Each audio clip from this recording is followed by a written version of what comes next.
una sa lahat. Sa pulsa video, ang Koreanong akusado sa kasong estafa.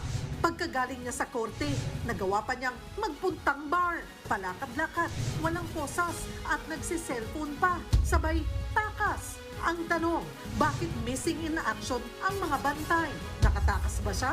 O baka naman sadyang pinatakas? Ang buong detalye, alamin mamaya. Ngayong kapitong araw ng Marso taong 2025. Eksklusibo! Orihinal na nagdisenyo ng gumuhong tulay sa Isabela, dumipensa sa mga nagsabing palpak siya. Ka-level ni Mary Grace Piatos. Dalawa pang Piatos at isang Xiaomi 8 nakapirma rin sa resibo ng confidential funds ni Vice President Sara Duterte. News 5 Exclusive. Lalaki, 22 beses pinagsasaksak ng kaibigan. Ang dahilan, away sa alak. Isa pang News 5 Exclusive. Lalaking sangkot sa basag kotse, nilooban pati ang isang eskwelahan sa Baguio. Habang snatcher sa tapat ng KTV bar sa Quezon City, huli sa CCTV. Ito pang exclusive. Pinay sa Myanmar, nilalatigo kapag hindi naabot ang kota sa pang-i-scam. Ilan pang Pinoy roon, halos mabaliw na raw sa tindi ng inaabot na trauma.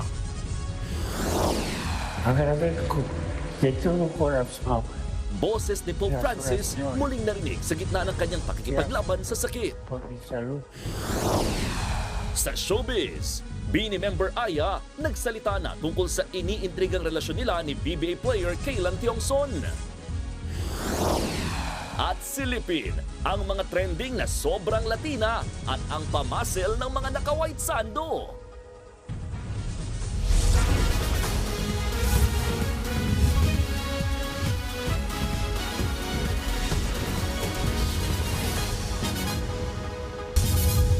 Sa pulsa video, ang panghahablot ng cellphone sa harap ng isang KTV bar sa Quezon City. Ang suspect, miyembro umano ng notorious na grupong sakit sa ulo ng mga negosyante at customer. Madalas umanong puntiryahin ng mga kawatan ang mga lasing. Nasa frontline balitang yan si Hannibal Talete. Sa kuhang ito ng CCTV, kitang nakatambay sa tapat ng KTV bar ang lalaking ito sa barangay Doña Imelda sa Quezon City. Ilang saglit pa, tumabi at nakipag-usap sa kanya ang tatlong lalaki. Ang isa sa mga lumapit na naka-long sleeve, tila nagmanman bago lumipat sa likod ng lalaki. Nang sumakay na sa kanyang motor ang lalaking unang nakatambay, sinundan siya ng naka-long sleeve.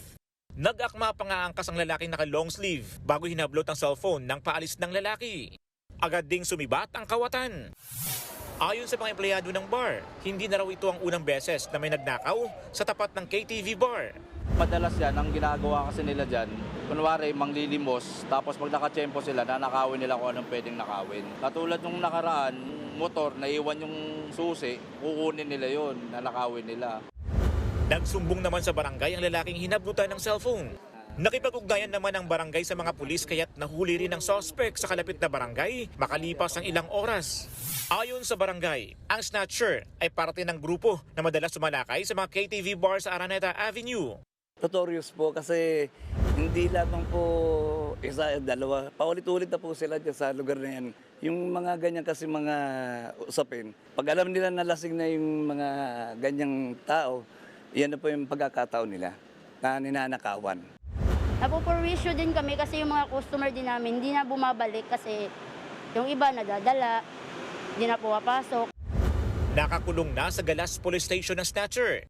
Pinaiigting na raw ng barangay ang pagroronda para matigil na ang nakawan malapit sa mga KTV bar.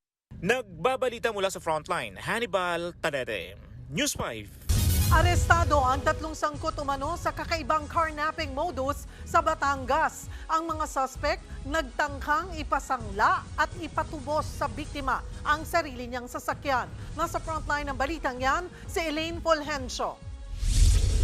Go na. Pinalibutan at pinadapa ng mga ahente ng NBI Organized and Transnational Crime Division ang mga lalaking yan sa parking ng isang mall sa Lipa, Batangas. Inarestong mga sospek na inirereklamo ng carnapping. Ayon sa NBI, tatlong kakilala ng biktima ang sangkot din sa modus. May tatlong kakilala tong biktima natin, yung complainant, nag-rent daw ng sasakyan. Tapos, nung nag-rent sila, wala daw marunong magmaneho. So, ang i-rent nila, itong biktima natin, nagpa-drive sila. Nang i-drive na ng biktima ang nirentahan umanong sasakyan, ipinakilala naman siya sa isang lalaking nagbabayan sell ng mga sasakyan. Matapos niyan, bigla na lang daw pinagbintangan ng biktima na carnap ang minamanehong sasakyan. Kaya persahang ipinasanla sa kanya ang sarili niyang sasakyan para daw hindi siya isumbong sa mga otoridad. Laking gulat ng biktima nang ipinapatubos na sa kanya ang sarili niyang sasakyan.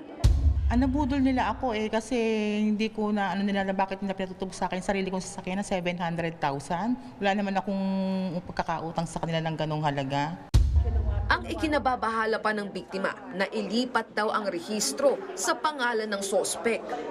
Mukhang isang malaking grupo to kasi kung titingnan mo, paano nalipat yung sasakyan? Wala namang pinirmahan na deed of sale itong ating complainant. Plus yung original na CR niyan. Arestado ang 3 sospek kabilang ang isang aktibong pulis. Confirm siya na na pulis talaga. Pati yung mga baril na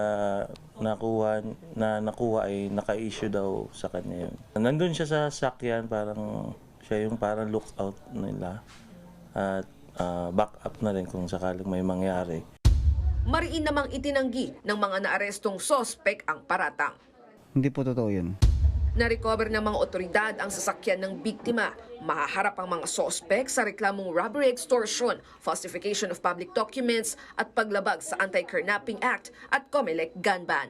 Nagbabalita mula sa Frontline, Elaine Fulgencio, News 5. Nabulilyaso ang isa sa pinakamalaki sanang Pogo raid sa bansa.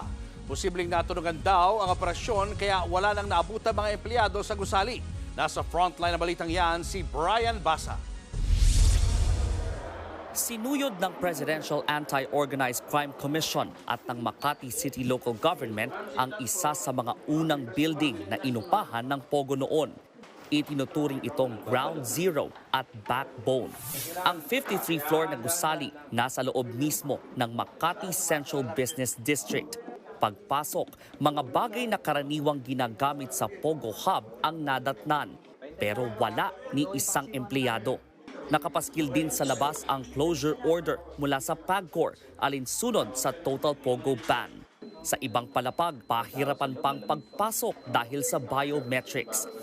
May mga palatanda ang tuloy ang operasyon kahit banned na ang Pogo.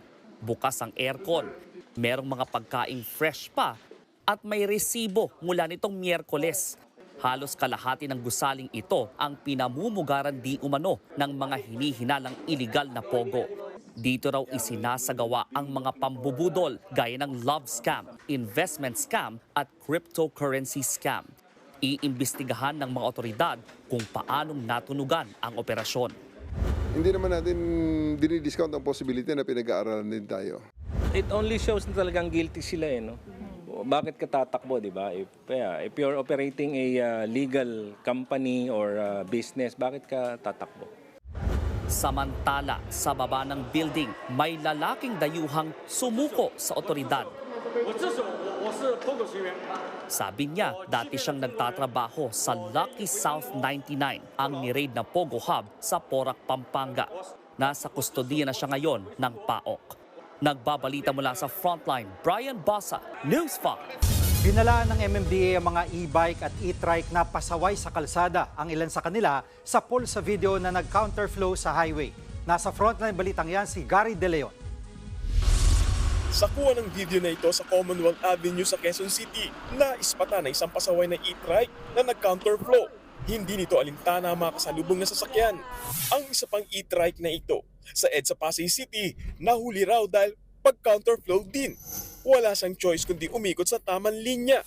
Hindi rin nakaligtas ang e-trike na ito dahil din umano sa counterflow. Kaya naman ang Metropolitan Manila Development Authority o MMDA nagbabala laban sa mga pasaway. Sabi ng ahensya, dapat sumunod ang lahat sa batas trapiko. Hindi rin nila kukonsintihin ang mga lumalabag dahil abala ito at banta sa kaligtasan ng mga motorista at pedestrian. Hindi rin exempted ang mga electric vehicle gaya ng mga e-trike sa batas trapiko. Nauna nang ipinagbawal ang mga e-trike sa mga highway at isa pang pangunahing kalsada sa Metro Manila, gaya na lang ng Commonwealth Avenue. Sa kabila nito, iniatras muna ang pagmumulta sa mga lalabag. Nagbabalita mula sa Frontline, Gary De Leon, News 5. Gumagana na ang halos lahat ng timer sa mga estasyon ng EDSA busway. Pinaghahandaan naman ng DOTR ang posibleng epekto ng EDSA rehab sa mga commuter. Nasa frontline ng balitang yan, si Gerard de la Peña. Mga hindi gumaganang timer sa busway ang unang sinita ni Transportation Secretary Vince Dizon nung una siyang mag-inspeksyon sa EDSA busway nitong huling linggo ng Pebrero. Ang puna niya, mabagal ang pag-usad ng bus sa mga estasyon. Ngayon, 90% na ng mga timer sa lahat ng estasyon gumagana na. Inaabot ng 1 minuto o higit pa yung pagtigil ng mga bus sa mga estasyon dahil naghihintay pa ito makapagsakay ng mga pasahero. Pero dahil meron ng timer, binibigyan na lamang sila ng 30 segundo para makapagsakay at makapagbaba ng mga pasahero sa bawat estasyon. Karamihan naman sa mga pasahero, ramdam na ang pagbabago sa biyahe. Pagbaba ng mga pasaheros, mga ilang minuto lang alis ka agad. Medyo mabilis na. Dati kasi matagal sila uminto eh. Ngayon hindi na. Pagka may diretso na sila. Meron pa rin namang mga pasaway na bus driver na nakahinto pa rin kahit naka-go signal na ang timer. Pero dahil may mga enforcer na, mabilis silang nasisita. Wala pa namang detalye kung ano ang mangyayari kapag umarangkada na ang rehabilitasyon ng EDSA. Pero naghahanda na raw ang DOTR para mabawasan ang abalang idudulot nito sa mga commuter. Tignan din natin kung paano natin mamamaximize at magiging mas efficient ang MRT. Ang priority natin dyan, commuter. Handa naman daw ang MRT kung sakaling madagdagan sila ng pasahero dahil 80% pa lang ng kapasidad nito ang nagagamit ng publiko. At ngayong tag-init, tiniyak nilang walang magiging aberya, lalo na sa aircon ng mga bagon. Nagbabalita mula sa Frontline, Gerard de la Peña, News 5. Good news naman sa mga motorista. May posibleng rollback sa presyo ng mga produktong petrolyo sa susunod na linggo. Hanggang 1 peso and 70 centavos ang posibleng bawas presyo sa kada litro ng gasolina at kerosene. Hanggang 1 peso and 20 centavos naman sa litro ng diesel. Ayon sa Department of Energy, ilan sa mga dahilan ng posibleng rollback ay ang pagdami ng supply ng krudo sa Amerika at ang planong taasan ang produksyon ng mga bansang nag-e-export ng petrolyo.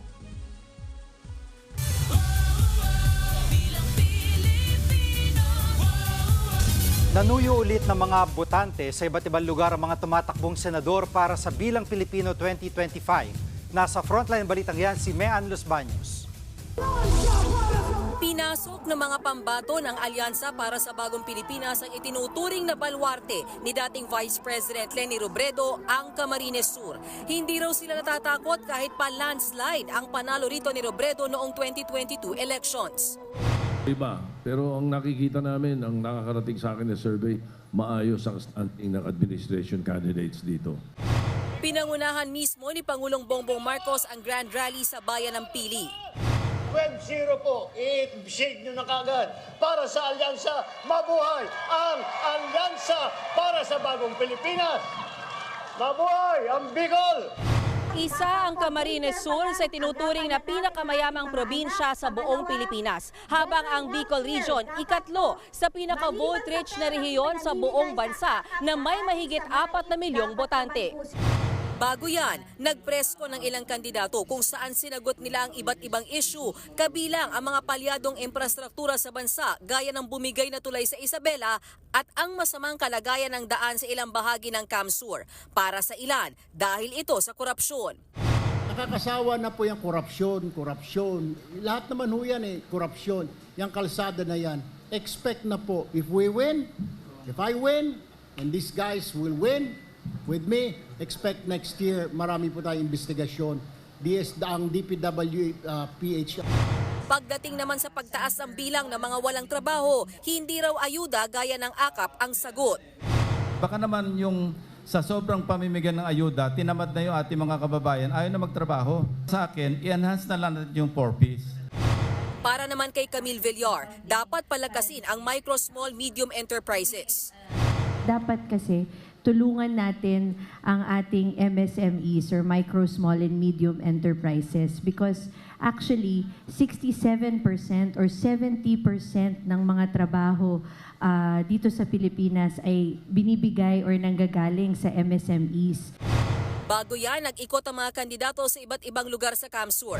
Kabilang si Senator Bong Revilla na dumalaw sa puntod ng asawa ni Leni Robredo na si dating DILG Secretary Jessie Robredo. Mismong si dating Vice President Leni Robredo naman ang nag-endorso kina Kiko Pangilinan at Bam Aquino sa kanilang kampanya sa Iloilo kagabi. Naghiwalayan na yung iba, tayo magkakasama pa din. Wala akong sinasabi kung sino naghiwalay. Nagpakita rin ng suporta kina Kiko at Bam sina dating Senador Frank Drilon at Senator Risa Hontiveros. Si Senator Bongo ng PDP dumalo sa pagtitipon ng mga barangay ng Masbate na ginanap sa Maynila. Saka nakipagkita sa mga barangay officials mula Guimaras na ginanap sa Tagaytay. Ang kaalyado niyang si Senator Bato de la Rosa nakipagkita naman sa mga lokal na opisyal ng Lanao del Norte. Desidido raw siyang ihain ulit sa Senado ang death penalty bill laban sa mga matataas sa taong sangkot sa drug trafficking. Habang kina Luke Espiritu at Calyodi de Guzman, tinalakay ang tungkol sa climate emergency kasama ang mga estudyante sa Ozames City. Nagbabalita mula sa Frontline, Mean Los Baños, News 5. Tampok sa Manila International Film Festival ang MQuest movie at musical na Song of the Fireflies. Pinagbibidahan yan ng nag-iisang Asia's Phoenix na si Morissette Amon, together with Rachel Alejandro, Crystal Bremner at Noel Camilla. Tampok dito ang inspiring story ng Lobok Children's Choir at choir director na si Alma Taldo. Ang school choir mula sa Bohol, kilala sa kanilang world-class performances. Ipinasilip naman ng MQuest Ventures ang ilang behind the scenes ng pelikula. Kasabay niyan, inilabas na rin ang poster nito. Coming soon na yan sa Philippine Cinemas. At sabay tayong babangon.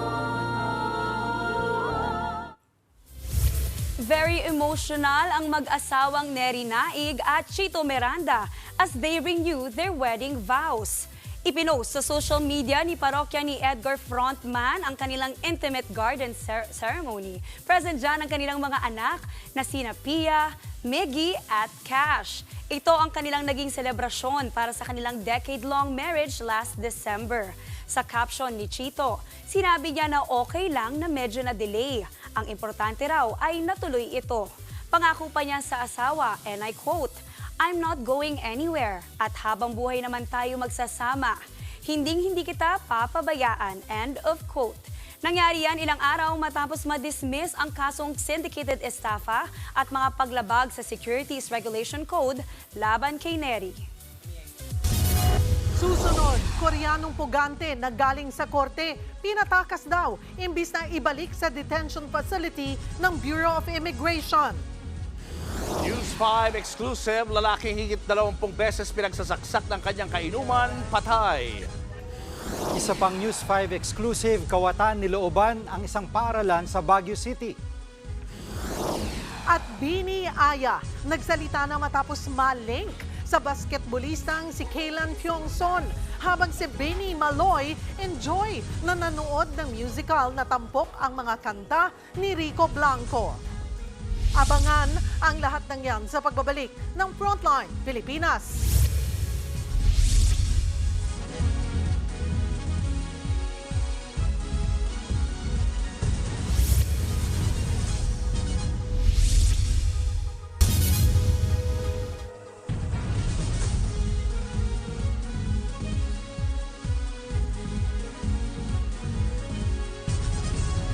Mga kapatid, Julius Babaw po.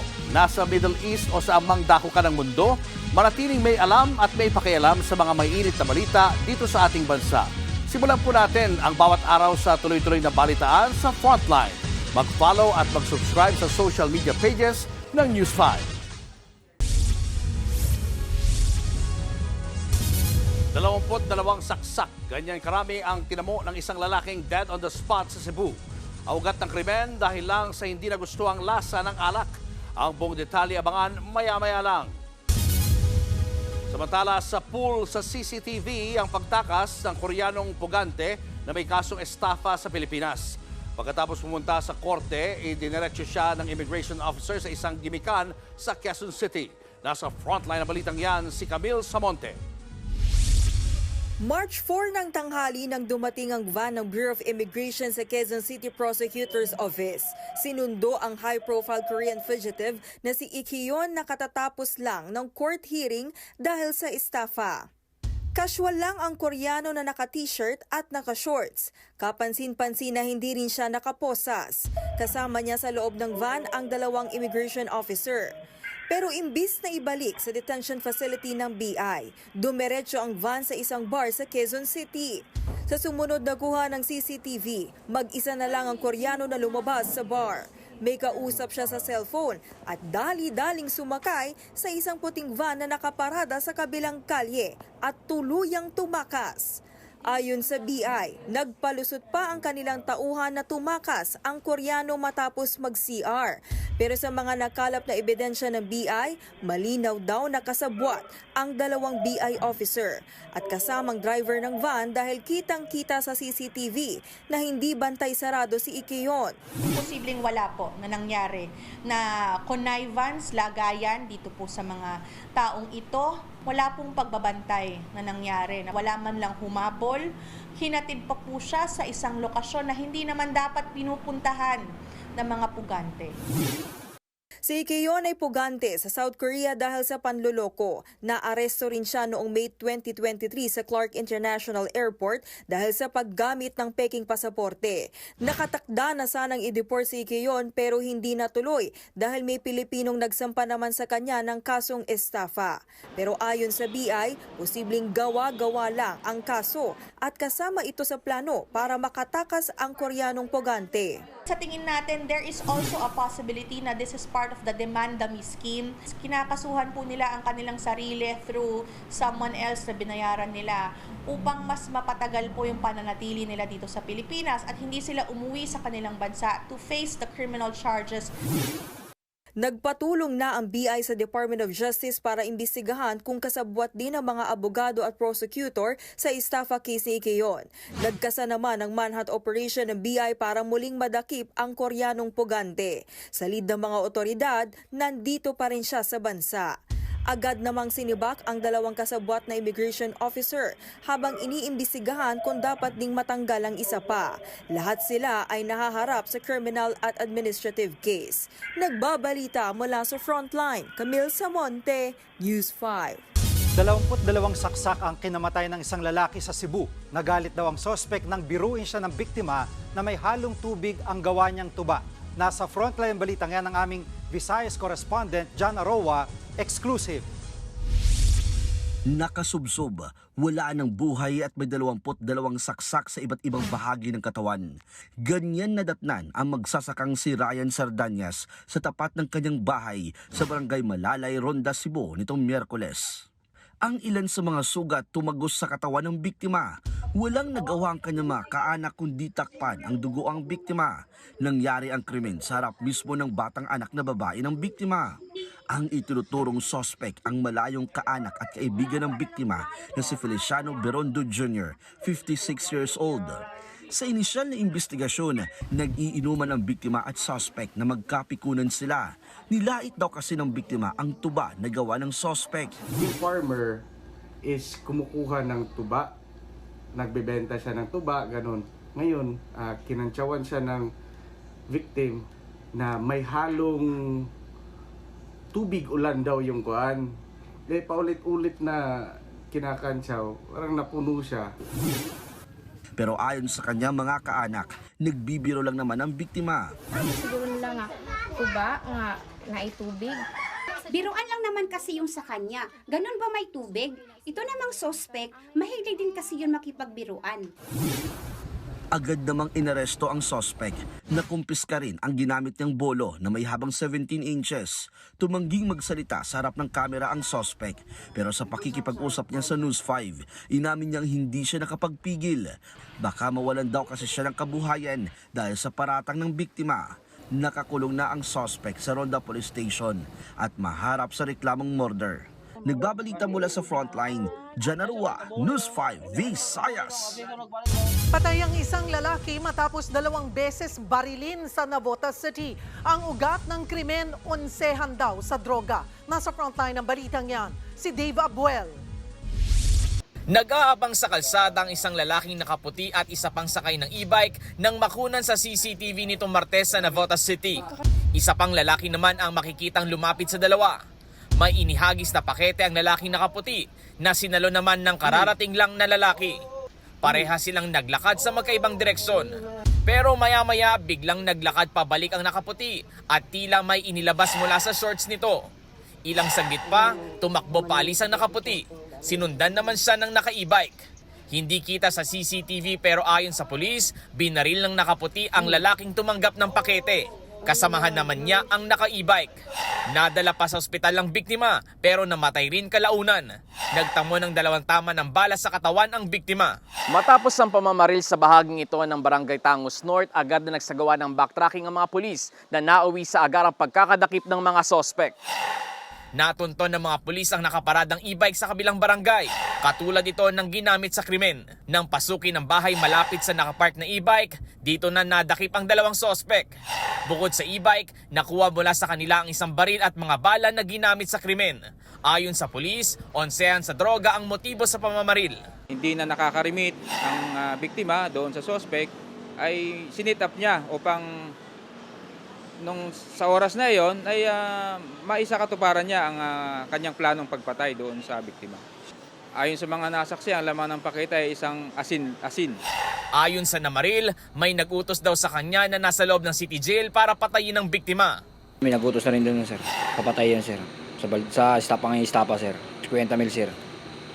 Ayon naman sa lalaki naka-e-bike, wala siyang alam sa planong pamamaril. Nadaanan niya lang po, tapos nagpasama lang po siya sa akin. Maharap ang mga suspect sa reklamong murder. Nagbabalita mula sa Frontline, Dave Abuel, News 5. Nilooban ng kawatan ng isang elementary school sa Baguio City. Ang suspect na nasa pool sa video, hinahanalang sangkot din sa basag kotse.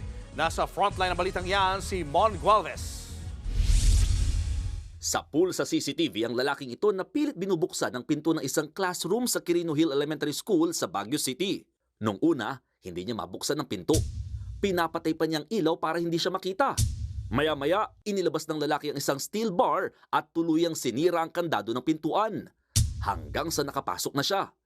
Yan lang ang nakunan sa video, pero hindi lang daw isang kwarto ang nilooban ng sospek. Sa classroom, we have 5 classroom.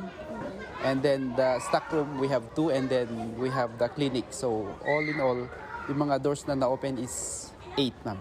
Pero kahit maraming pinasok na classroom ang kawatan, 1,000 pisong cash lamang ang natangay niya. Hindi niya ninakaw ang iba pang mahalagang gamit ng eskwelahan.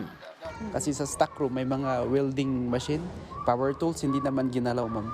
It's only money yung concern ng tao na kumuha. Para hindi na yan maulit, mas paiigtingin ng paaralan ng seguridad. Ayon naman sa barangay, posibleng ang salaring nasa pool sa video ay ang nasa likod din ng mga serye ng basag kotse sa kanilang lugar. Katapos niyang pumasok doon sa paaralan natin is parang naglibot lang siya doon tapos iba yung dinaanan papunta dito sa ating view deck. Pagkatapos ng kanya sa view deck, doon na siya nagsagawa ng pagbasag ng mga kuwan natin, ng nakaparadang sasakyan natin doon. Papaigtingin din ng barangay ang kanilang pagronda tuwing gabi hanggang madaling araw. Inireport na rin ang insidente sa Baguio City Police Office. Meron na raw silang persons of interest. Nagbabalita mula sa Frontline, Mon Gualvez, News 5. Dumipensa ang isa sa mga engineer na nagdisenyo ng gumuhong tulay sa Isabela. Wala raw mali sa disenyo nito. Ang problema raw ay ang overloaded na truck na dumaan dito. Nasa Frontline ng balitang yan si Gerard de la Peña, exclusive. Isang linggo matapos bumigay ang Kabagan Santa Maria Bridge sa Isabela, eksklusibong nagpaunlak ng panayam sa News 5 ang isa sa mga orihinal na nagdisenyo ng tulay. Ayon kay Engineer Albert Cañete, 2012 niya dinisenyo ang tulay gamit ang 1997 Bridge Code. Pero pinalitan daw ito nang maglabas ng bagong code ang DPWH noong 2015 na siyang sinunod kalaunan. Yung tulay na yan, 2 lanes. Dinisign ko yan ng 2 truck sabay. kahit dalawang truck na sabay, basta 27 tons lang, 54 tons, hindi niya kayang pabagsakin yung tulay. Giit niya, walang mali sa disenyo ng tulay. Ang kanyang sinisisi, ang overloaded na truck na dumaan dito. Higit 100 tonelada raw kasi ang bigat ng kargadong truck, 4 na beses na mas malaki kaysa sa kapasidad daw ng tulay. Ang problema natin sa Pilipinas is overloading. Pabigat ng pabigat ang mga truck natin. Kahapon, sinisisi ni Pangulong Bongbong Marcos ang pagguho sa maling disenyo raw ng tulay at sa pagtipid ng pondo nito na dapat ay 1.8 billion pesos pero ginawang 1 bilyong piso. Sorry pero mahirap po siyang kontrahin pero hindi siya bridge expert. Dagdag pa niya. Pero dapat to imbestigahan. Hindi dapat nagbibigay ng mga statement hanggat walang kompletong forensic engineering investigation. Hindi lang to, 6 na yung tulay na bumagsak sa overloading mula 2022 hanggang ngayon. Giit naman ng isang kontraktor ng tulay, maayos ang pagkakagawa nila dito. Kaya inaprubahan ito ng Department of Public Works and Highways. Pero mga contest niya. So, hindi ko makakalusot sa maglagay ka dyan ng walang. Wala dito man siya. Nagbabalita mula sa Frontline, Gerard de la Peña, News 5. Inihayag ng ilang kongresista ang ilan pang kahina-hinalang pangalan na tumanggap umano ng confidential funds ni Vice President Sara Duterte. Ang isa sa kanila, katunog ng isang brand ng cellphone ang pangalan. Nasa frontline ng balitang yan, si Marian Enriquez. Hindi lang Mary Grace Piatos ang sinasabing nakatanggap ng confidential funds mula sa opisina ni Vice President Sara Duterte. Meron din palang Pia Piatos Lim at Renan Piatos at tunog brand ng cellphone na Xiaomi 8. Yan ang mga bagong pangalang nakita ng mga kongresista sa acknowledgement receipts at nakatanggap umano ng OVP confidential funds. Lahat daw yan mga walang birth, marriage o death records sa Philippine Statistics Authority. Habang matagal nga, nakakakita tayo ng mga pang-abuso. Lalong-lalo na dito sa mga hindi mga kapani-paniwalang mga pangalan no, na nakalista doon. Isa po siya sa pinakamalakas na mapepresenta pero hindi muna ako siguro magde-dwell into specific since gagamitin nga po siya during the impeachment. Matatanda ang mahigit 1,300 na recipients umano ng confidential funds ng OVP ang walang record sa PSA. Kabilang na rin dyan si Kokoy Villamin na magkakaiba ang pirma. Meron pang mga magkaiba ang pangalan pero magkapareho ang pirma. Sinabi na noon ni Senator Bato de la Rosa na kilalang kaalyado ni na VP Sara na may pamilya Piatos sa Davao. Umaasa naman ang liderato ng Kamara na kakatigan ng Korte Suprema ang legalidad ng impeachment proceedings. Sumunod daw sa due process ang paghahain at pag-endorso ng reklamo laban sa bise. Confidently, I can say na wala pong nilabag ang House of Representatives. Minsan nga parang counter na lang yun para lang may ma-delay po yung mga proceedings. Patuloy ang panawagan ng mga kongresista na umpisahan na ng Senado ang impeachment trial alinsunod sa saligang batas. Pero sinabi na noon ni Senate President Cheese Escudero na sa July 30 pa ito gugulong. Nagbabalita mula sa Frontline, Marian Enriquez, News 5. Nagpapasaklolo ang 16 na Pinoy na nagtatrabaho sa isang scam farm sa Myanmar dahil sa naranasang pang-aabuso. Ang isa sa kanila nilalatingo pa ng mga Chinese na employer. Nasa frontline na balitang yan, si Reynal Pawid Exclusive. Puro pasa ang puwet ng Pinay na si Maria dahil sa latay. Nakuha niya yan sa pagtatrabaho sa isang scam farm o illegal na call center sa Myanmar. Nitong Miyerkules, nakausapan ni Maria ang kapatid sa Pilipinas bago kuhanin ng Chinese employer ang kanyang cellphone. Tinotorture raw roon ng Pinay dahil hindi niya naaabot ang araw-araw na kota na $2,500 o nasa 142,000 pesos sa cryptocurrency scam. Dahil sa paulit-ulit na panglalatigo, may halong dugo na raw ang dumi niya. Kung hindi po sila patatakbuhin sa gym ng 5 hours, papaluin po sila. Gamit daw po yung, alam niyo po yung pinagdampi daw po na charger? Yun po. Tapos may mga wire daw po yung pag tumama daw po sa'yo. Talagang masakit po kasi bumabaon daw po yung wire. Naging trabaho rin daw ni na Maria ang pagre-recruit ng iba't ibang lahi para maging empleyado ng scam farm. 16 daw silang Pinoy na nagpapasaklolo sa scam farm na pinapasukan ni Maria. Ang iba niyang kasama tila wala na raw sa tamang pag-iisip at hindi na nakakapagsalita dahil sa matinding trauma. Sa larawang ipinadala ni Maria, makikitang tila nasa isang liblib na lugar ang scam farm. Parang nasa bundok ito at walang ibang establishmento sa paligid. Kinumpirma ng Department of Foreign Affairs na nasa delikadong lugar ang mga scam farm sa Myanmar. Karamihan, if not major, yung hindi lahat, ay nandoon sa mga areas na kontrolado ng mga rebel groups. Beware of offers to work in Southeast Asia even without work visa. Sa ngayon, nakikipagtulungan na ang pamahalaan sa Thai at Myanmar government para sa mabilis na repatriation ng mga biktimang Pinoy.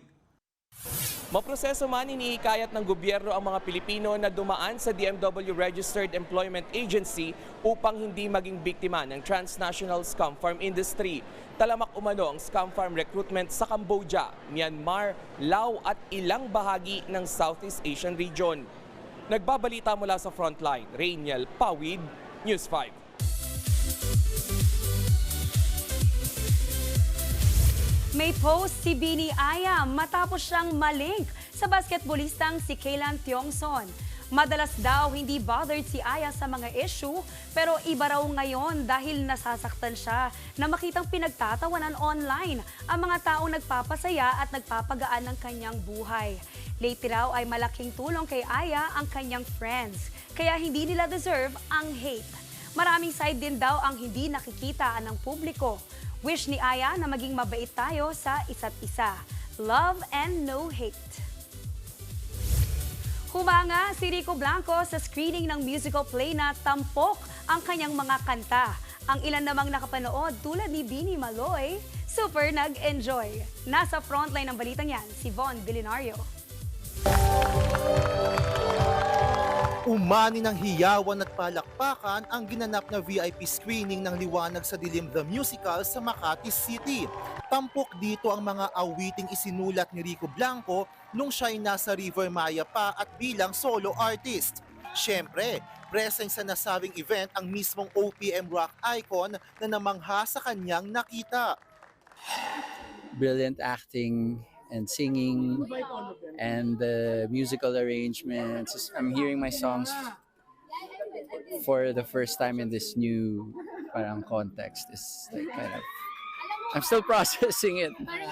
Full support naman kay Rico at sa show ang Mambo Cuties na kinabibilangan ni Bini Maloy, ilang miyembro ng Ben and Ben, sina Blaster, Zild at iba pang artist. Super na-enjoy ko po yung play. Super na-enjoy ko po. Super na-enjoy po namin. Sana panoorin na rin. Napapanood na ang Liwanag sa Dilim The Musical sa Carlos P. Romulo Auditorium sa RCBC Plaza, Makati City. Nagbabalita mula sa Frontline, Von Vilinario, News 5. Susunod, karinderya sa Pangasinan na bistong karne ng aso binebentang ulam. Batang nagbibisikleta, patay matapos mabundol ng sasakyan. At Pope Francis nagpadala ng mensahe para sa mga nagdarasal sa kanyang paggaling. Yan at iba pa sa pagbabalik ng Frontline Pilipinas.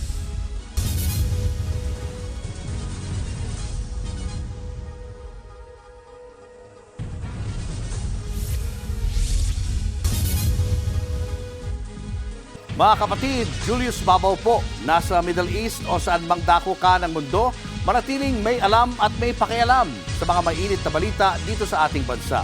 Simulan po natin ang bawat araw sa tuloy-tuloy na balitaan sa Frontline. Mag-follow at mag-subscribe sa social media pages ng News 5. Sinalakay ng mga otoridad ang isang karinderya sa Pangasinan na bistong nagbebenta ito ng ulam na gawa sa karne ng aso. Nasa Frontline balitang yan si Kari Cator. Sa unang tingin, katakam-takam ang kilawing karning yan sa isang karinderya sa Bugalyon, Pangasinan. Pero natuklasang hindi pala yan ordinaryong putahe dahil ang pangunahing sangkap, karne ng aso. 60 pesos daw ang benta sa kada order ng kilawin at adobong aso. Pero kahit may mga parokyano, marami ang bad trip sa putaheng yan kaya naman inireklamo nila ang karinderya. Sinalakay ito ng mga otoridad. Timbog ang lalaking itinuturong nagluluto at naghahain ng mga putahing aso. Sabi niya sa amin, na hindi siya nagkakatay ng aso, meron nagsusupply sa kanya ng karne ng aso. Ang pagkatay ng aso ay ipinagbabawal sa ilalim ng Animal Welfare Act of 1998. Bukod dyan, posible ring maharap ang sospek sa reklamong paglabag sa Anti-Rabies Act. Kung mapatutunayang lumabag, makukulong siya ng 6 na buwan hanggang 2 taon at pagmumultahin ng 1 hanggang 5,000 piso. Nagbabalita mula sa Frontline, Caricator, News 5. Naglabas ng audio message si Pope Francis sa kauna-unahang pagkakataon mula nang siya'y maospital. Nagpasalamat ang Santo Papa sa mga nagdarasal para sa kanyang paggaling. Nasa frontline ng balitang yan, si Gretchen Ho. Agradezco de todo corazón las oraciones que hace.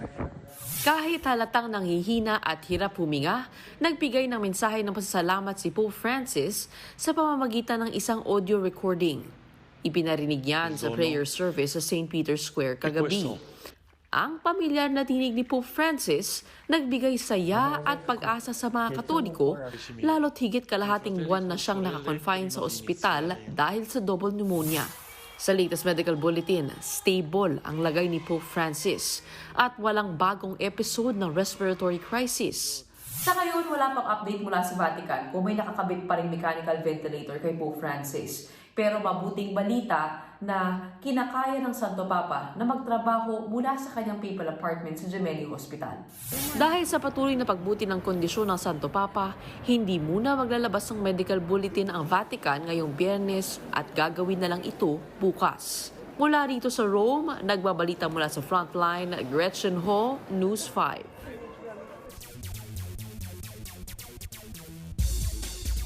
May bago tayo mga kasama para maghatid ng Frontline News sa Sports. Narito si MQAA artist at SEA Games gold medalist, Michael Ver. Welcome sa Frontline Pilipinas, Michael. Thank you, Julius. And or extend ang drama sa tapatan ng 4 na titirang koponan sa PBA Commissioner's Cup semifinals. Unang nagharap ang TNT Tropang Giga at Rain or Shine Elasto Painters. Nakaabante sa serye ang TNT sa nakaraang laban, pero sabik sa bawi ang Ross lalo't inalmahan ni Coach Yeng Giao ang ilang tawag. Sunod namang maglalaban ang crowd favorite Barangay Ginebra at number 1 seed Northport Batang Pier. Nakaisa ang Northport sa nakaraang nilang laban, pero nananatiling lamang sa serye ang Barangay at isang panalo na lang ang kailangan. Huwag kayong aalis, may sports news pa tayo mamaya. Susunod, pagtilapon ng batang siklista matapos mabundol ng sasakyan sa pool sa CCTV. At isang sikat na komedyante noong dekada 90 sa pedicab na lang daw ngayon nakatira. Tutok lang mga kapatid, magbabalik pa ang Frontline Pilipinas.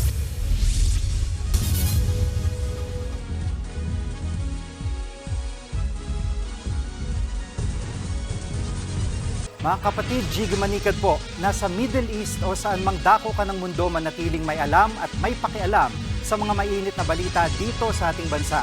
Simulan natin ang bawat araw sa tuloy-tuloy na balitaan sa Frontline. Mag-follow at mag-subscribe sa social media pages ng News 5. Patay ang isang bata sa Eastern Samar matapos mabundol ng sasakyan sa highway. Sa video makikita ang dire-diretso at mabilis ang paglabas sa highway ng nakabisikletang biktima. Sakto namang padaan ang mabilis ding sasakyan. Nabundol at tumilapon ang 11 taong gulang na bata. Pumayag namang makipag-areglo ang pamilya ng biktima sa driver ng sasakyan.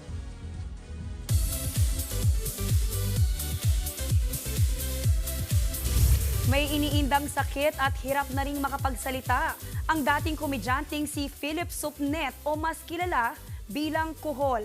Ang masaklap pa, nakatira na siya sa isang pedicab. Ang kanyang kwento alamin sa Frontline Report ni Julius Babaw.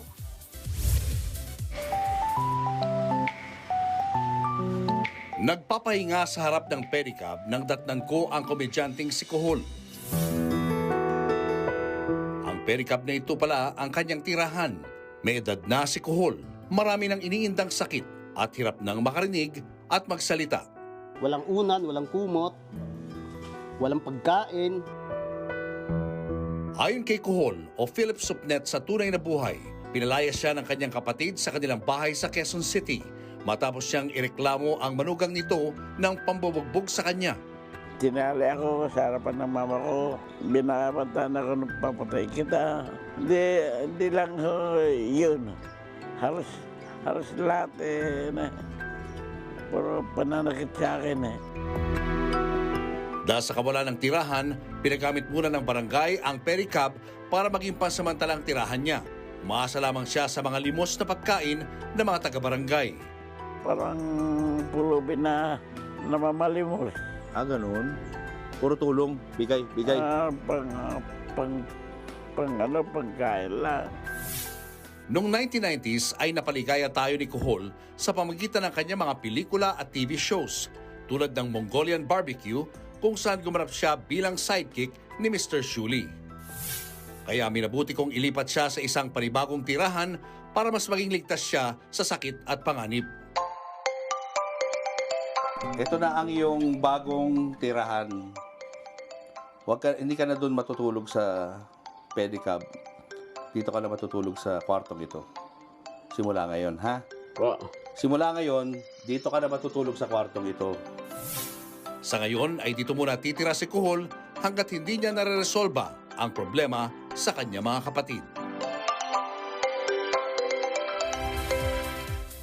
Panoorin ang kabuuan ng kwento ng buhay ni Kuhol o Philip Supnet sa Julius Babaw Unplugged YouTube channel. Susunod, parcel na paputok pa lang laman biglang sumabog. At ilang kilalang personalidad naki-White Sando Challenge.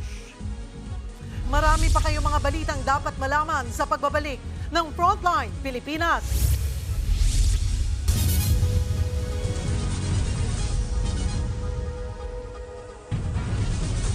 Mga kapatid, Jiggy Manikad po, nasa Middle East o saan mang dako ka ng mundo, manatiling may alam at may pakialam sa mga mainit na balita dito sa ating bansa.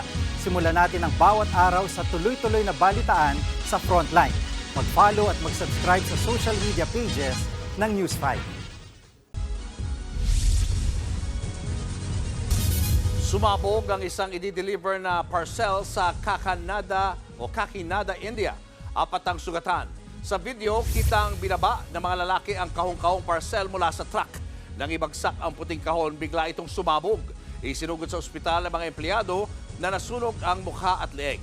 Napagalamang paputok pala ang laman ng parcel.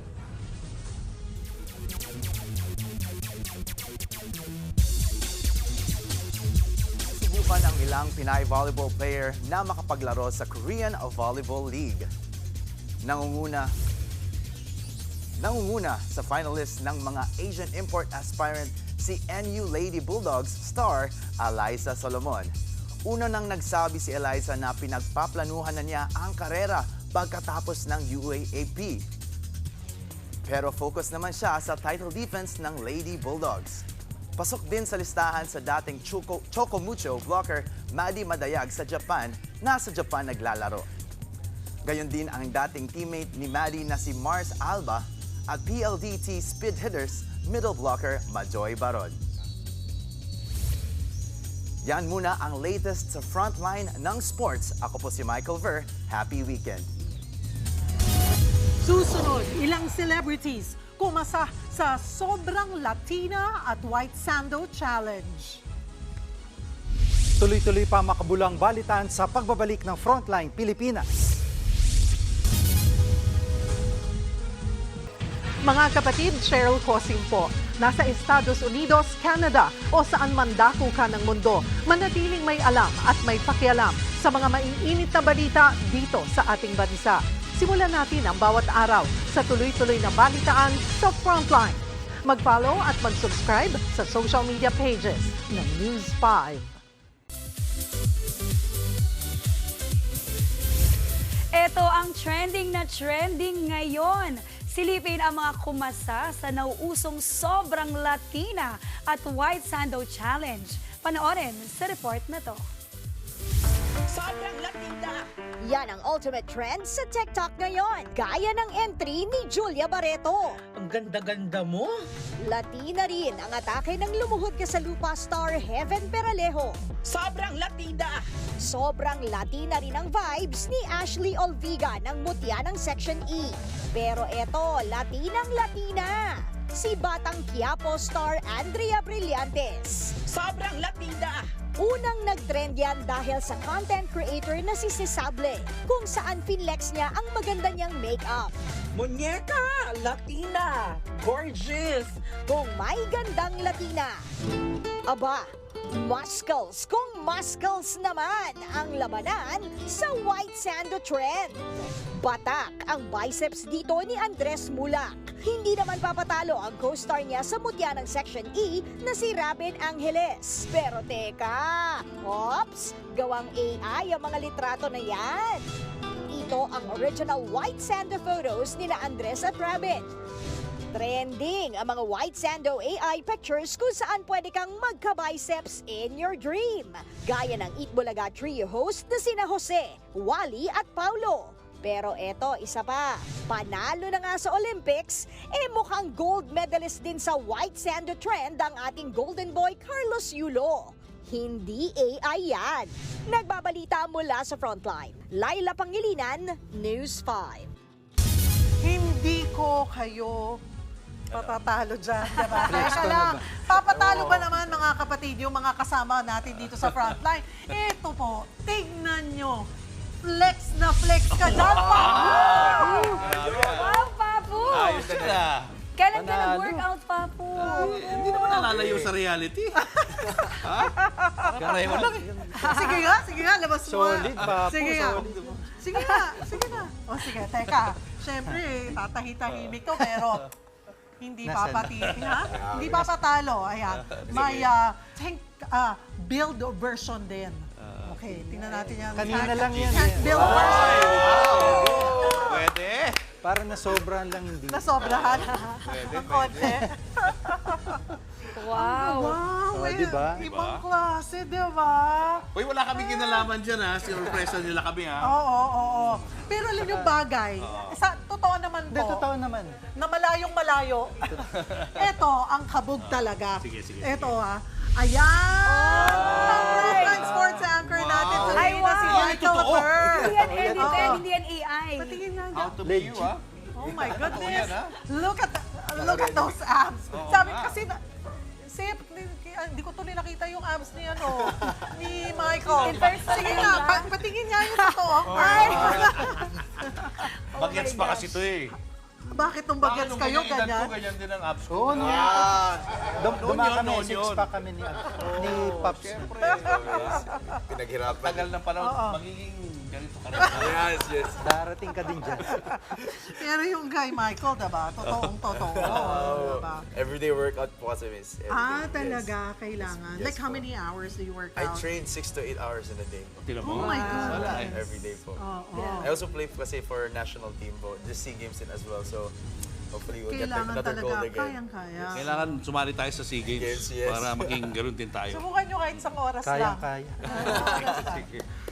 At yan ang mga balita at impormasyong dapat nyo malaman sa araw na ito. Mga balita para sa may alam at may pakialam. Kami ang inyong mga kasangga sa Frontline Pilipinas.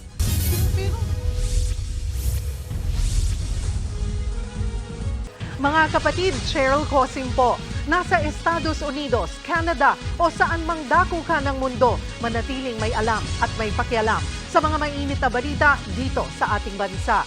Simulan natin ang bawat araw sa tuloy-tuloy na balitaan sa Frontline.